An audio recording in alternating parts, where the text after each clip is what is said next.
Boa noite. Este é mais um episódio de Making Off, o programa que revela tudo sobre os bastidores do cinema. No episódio de hoje, O Cavalo de Pedro. Na primeira quinzena de novembro, durante um instável outono carioca, foi gravado o filme O Cavalo de Pedro, com locações na Quinta da Boa Vista, Paço Imperial, Praça 15 e outros pontos da cidade maravilhosa. O filme é estrelado por Guilherme Tell, Helry Lins, Renata Carvalho e grande elenco. As filmagens estão envoltas em mistérios ainda não solucionados. Onde está o figurinista? O que aconteceu com Patrick Pessoa? Era realmente um cavalo? Para responder essas e outras questões, conseguimos uma exclusiva com o diretor que nos recebeu em sua casa e aceitou responder 10 questões sobre o filme. 10 é muita coisa.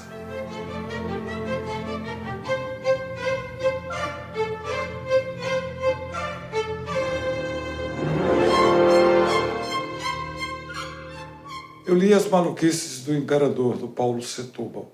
Copiei as melhores ideias, formatei como roteiro e disse que as ideias eram minhas.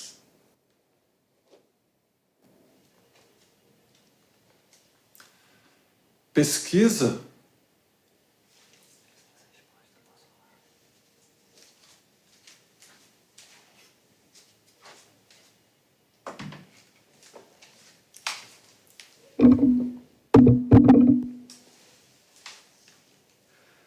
A pesquisa começou com a imagem criada por Pedro Américo da independência do Brasil no quadro Independência ou Morte e propôs um questionamento sobre a veracidade e a legitimidade dessa representação, com a pergunta: qual cavalo Dom Pedro estaria montando naquela ocasião? Entrevistamos alguns historiadores e debatemos sobre a imagem oficial criada pelo quadro. E a partir dessa conversa, o roteiro foi criado.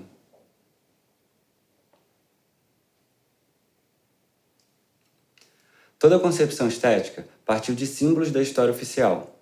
O quadro de Pedro Américo, as músicas, como o Hino da Bandeira, a obra de Carlos Gomes, os prédios, edifícios. O filme propõe uma outra perspectiva histórica, partindo desses símbolos canônicos que ao longo da vida aprendemos ser a forma institucionalizada de narrar a história brasileira. Com muito ensaio e infinitas repetições. O caso está correndo em segredo de justiça e eu não tenho nada a declarar.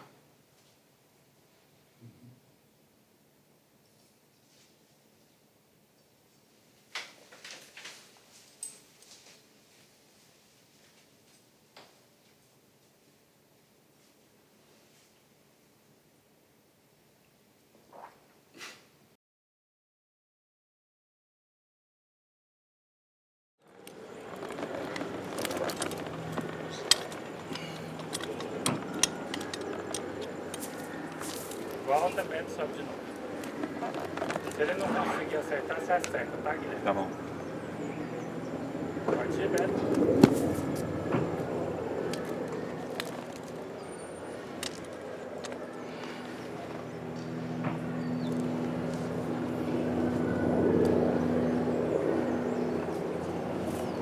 Olá, eu sou o Daniel Nolasco, eu sou o diretor não ficcional do Cavalo de Pedro. A ideia do Cavalo de Pedro, ela começou justamente através do livro do Paulo Setúbal, né, As Maluquices do Imperador, que é um livro que conta a história do Dom Pedro I, né, principalmente da chegada dele no Rio de Janeiro em 1808 e depois o casamento dele com a Leopoldina de uma forma bastante irônica, né, o Paulo Setúbal. Ele tem uma escrita em que ele ironiza, digamos assim, as relações tanto da corte portuguesa quanto do Dom Pedro com as outras pessoas com quem ele se relacionava. Ele dá um enfoque grande, né, principalmente nas amantes que o Dom Pedro tinha. Então foi a partir desse livro que, de certa forma, tem um olhar irônico sobre a figura do Dom Pedro que a gente construiu o roteiro do Cavalo de Pedro. O príncipe foi sempre, em toda a sua existência, um louco por mulheres. Ai, desculpa. Vou fazer de novo. Mais firme? Tá. Um louco por mulheres. Foi seu fraco. Pode. Quando você perceber que lá fora tá entrando um barulho de um caminhão muito alto, Eu paro. Tá bom. O príncipe foi sempre, em toda a sua existência, um louco por mulheres. Foi seu fraco. Um traço culminante do seu caráter. Dom Pedro amou furiosamente na vida e amou com todos os desbragamentos da sua índole fogo. É índole fogo mesmo? Da sua índole fogo. Resumo, então. O Cavalo de Pedro é um filme que tem como proposta fazer uma análise sobre as imagens que foram criadas tanto do momento da independência brasileira e também da figura, né, em torno do Dom Pedro, né? O Dom Pedro, que é uma figura bastante controversa dentro da nossa história, né? Em algum momento ele foi o herói que enfrentou Portugal e o pai para a independência do Brasil. Ao mesmo tempo, ele foi a pessoa que abandonou o Brasil, né, para ir fazer uma guerra em Portugal, né? Então, ele é essa figura que, de certa forma, é meio dúbia, né, quando a gente pensa sobre a história do Brasil colônia e a história do Brasil imperial e, principalmente, o momento da independência.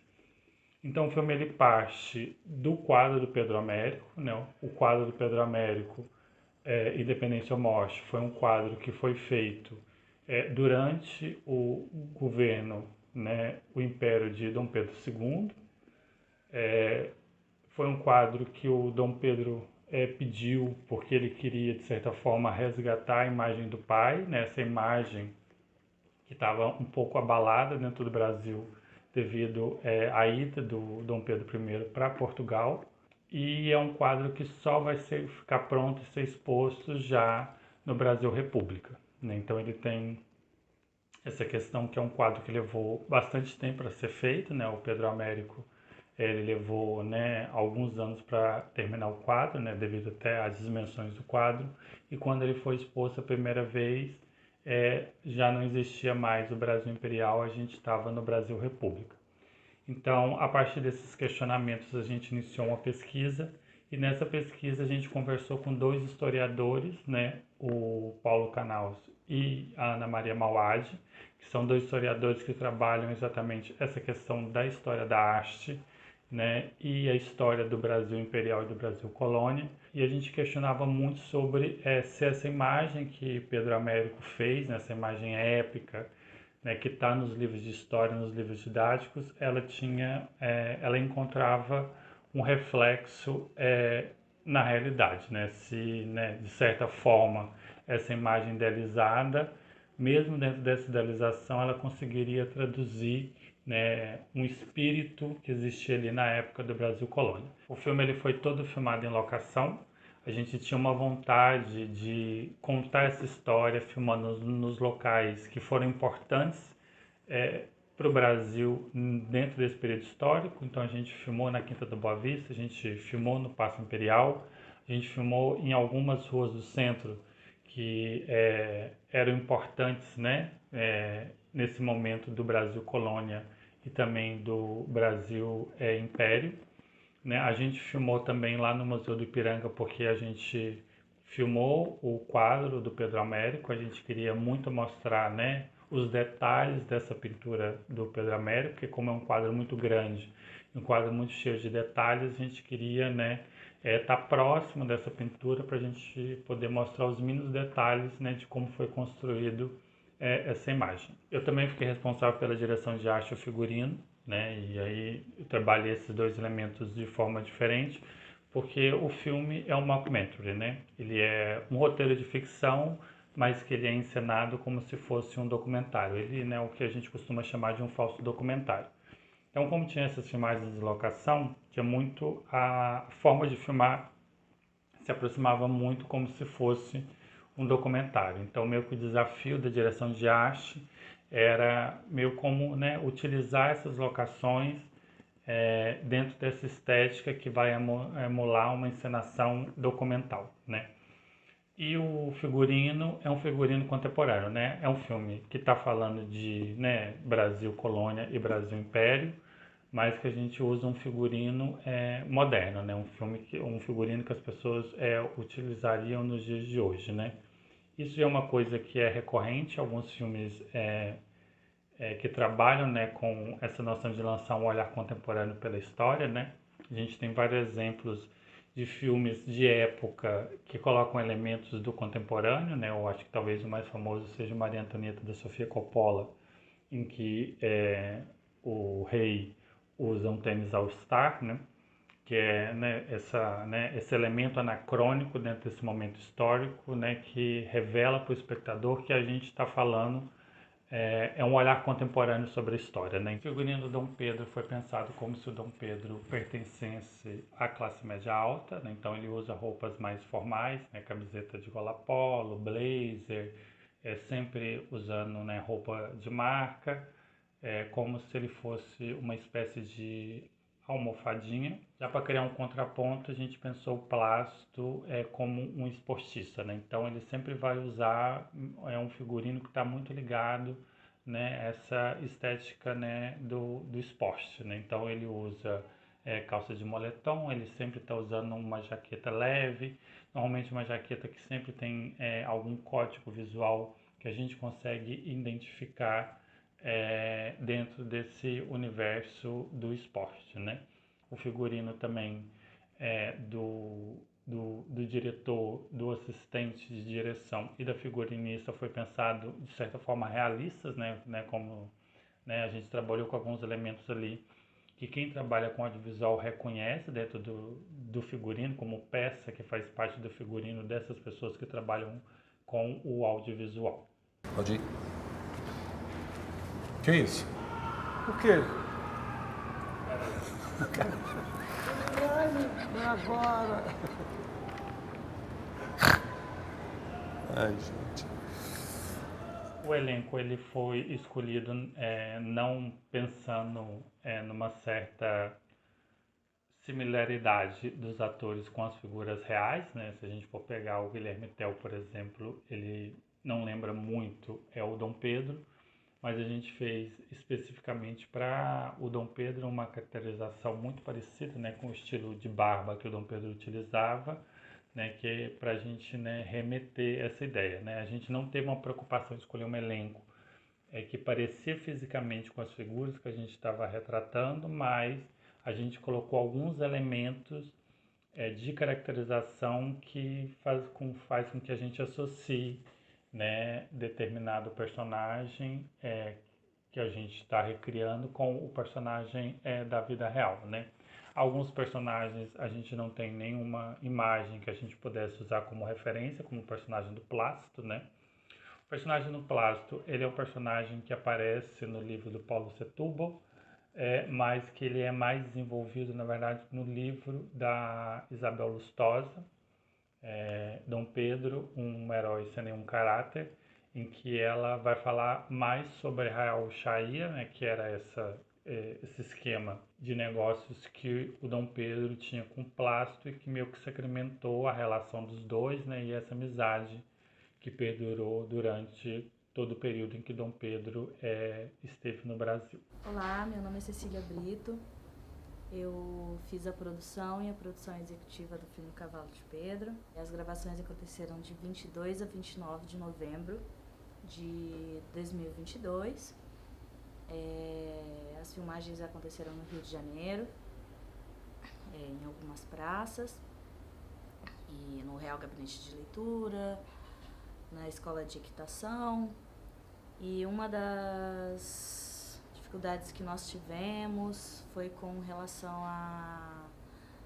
ao transporte mesmo, né, para esses lugares que eram todos alguns eram bem distantes, mas como a gente estava com uma equipe reduzida, a gente conseguiu otimizar isso para conseguir fazer as gravações. Nós tentamos organizar o nosso plano de filmagem para que as gravações acontecessem sempre pela manhã, até um pouco após o almoço, para que a gente tivesse mais tempo com os atores, né? A gente tentasse otimizar esse tempo de gravação. A gente também gravou no Museu do Ipiranga, em São Paulo, onde foram só o diretor e uma fotógrafa para fazer a gravação. E depois disso, a gente partiu para a finalização do filme, que foi feita no Rio, né? O diretor, o Daniel Nolasco, que acompanhou todo esse processo. Foi? Vai. Flash, take 8.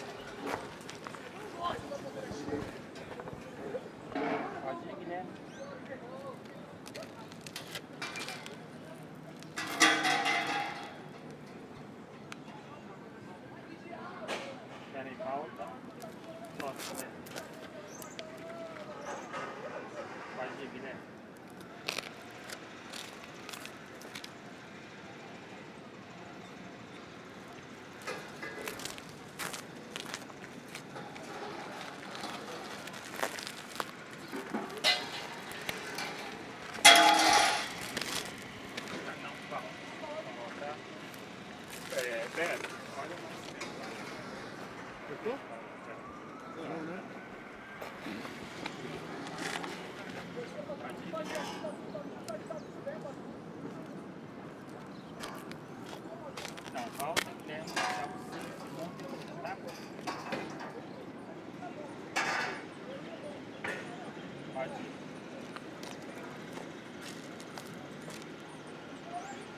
Oi, meu nome é Larry e eu fiz a direção de fotografia do filme Cavalo de Pedro. E foi um processo de alguns meses, né, desde a pré-produção até a produção e finalização. Foi um filme que a gente gravou em 7 dias na cidade do Rio de Janeiro. E durante esse tempo, a grande questão era que a gente conseguisse filmar o filme da maneira mais solar possível, mas com a dificuldade que a gente filmou em novembro. Então a gente teve várias variações de clima, assim, que era meio complicado, mas que de alguma forma também trouxe uma outra característica que a gente é acostumado a ver o Rio de Janeiro, né? Que em alguns momentos a gente tem ela como uma cidade mais nublada e tal, e isso acabou criando uma certa identidade interessante, assim, né? Um outro tipo de Rio de Janeiro que a gente não está acostumado a ver. O filme tem uma característica de cor um pouco mais estilizada, um pouco mais forte do que em outras produções, né? Outras produções nossas. A gente, juntamente com o Adonias Dantas, que é o colorista do filme, a gente pensou numa coloração de filme que remetesse a algumas pinturas que são referenciadas no filme, né? Como a pintura onde tem o Grito do Ipiranga, né? Então, meio que a cor do filme traz essas mesmas paletas de cores, do verde, do gramado que a gente vê nesses quadros, os azuis. Aí desde a direção de arte, que tem essas escolhas de cores, que também ajudou, juntamente na pós-produção com essa estilização de cores, que também são cores emuladas de filmes antigos, né? Então isso trouxe uma característica que remetesse um pouco a um filme mais de época, né? A gente usa um grão mais pesado e tudo mais. E é isso. Outra coisa importante assim do filme foi que o uso estático da câmera, né? Assim, ela se movimenta dentro do próprio eixo e tal, e a gente busca... me parece que era quase como se a gente estivesse filmando outros quadros, né? Assim como que os personagens assistiam, né? Então a gente tem trabalhado mais com câmera no tripé e o uso de zooms para poder dar um pouco de movimento.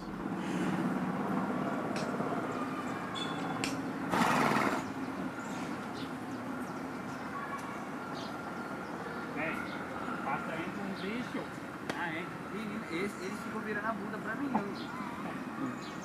Eles são bem demais. Vai lá, vai lá atrás e passa no meio deles. Ah, e tá. Isso ali, tá? Tem um espaço que vai lá. No meio deles, né? Vai lá pra trás e volta.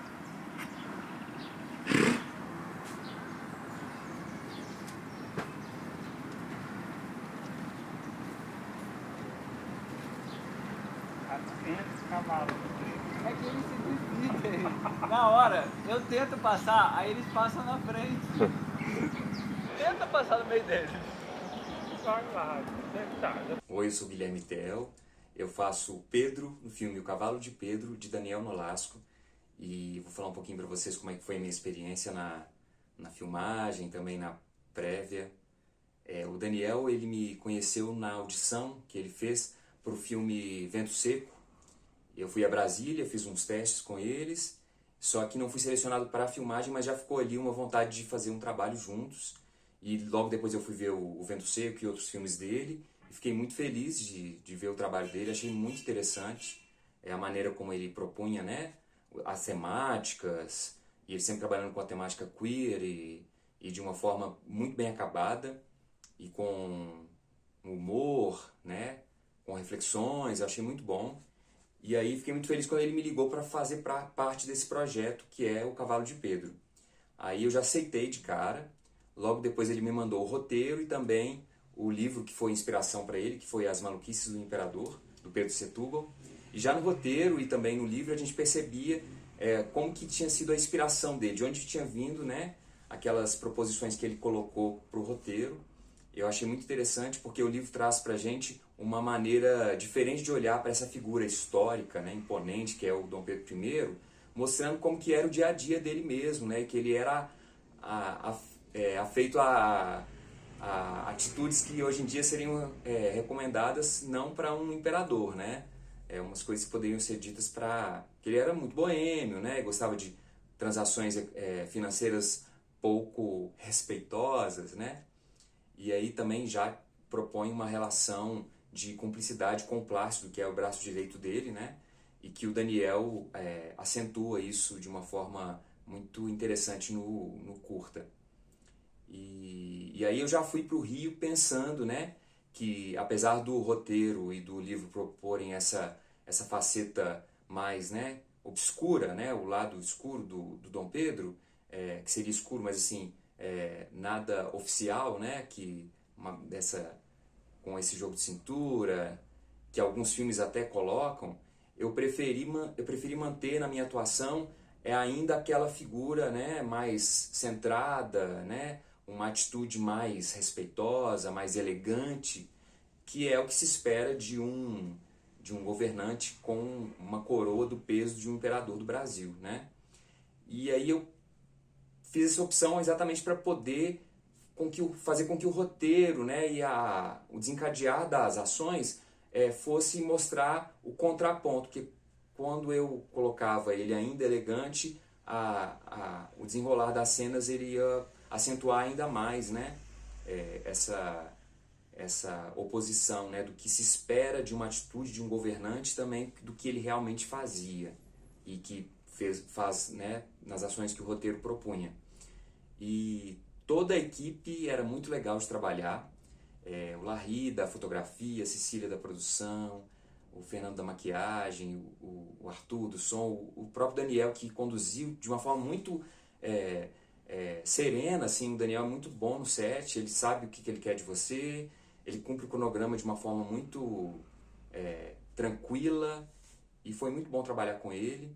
Com o Harry, que faz o meu parceiro Plácido, foi muito bom o nosso encontro, porque a gente já, desde a primeira chamada de vídeo, a gente já percebeu ali que a gente ia construir uma relação legal e criamos uma amizade que foi importante para a gente poder construir a relação do Pedro com o Plácido do jeito que o Daniel queria. Eu fico muito feliz de ter feito com ele, até hoje a gente tem contato, apesar dele morar em São Paulo e eu em Belo Horizonte, e é muito bom ter feito parte do projeto.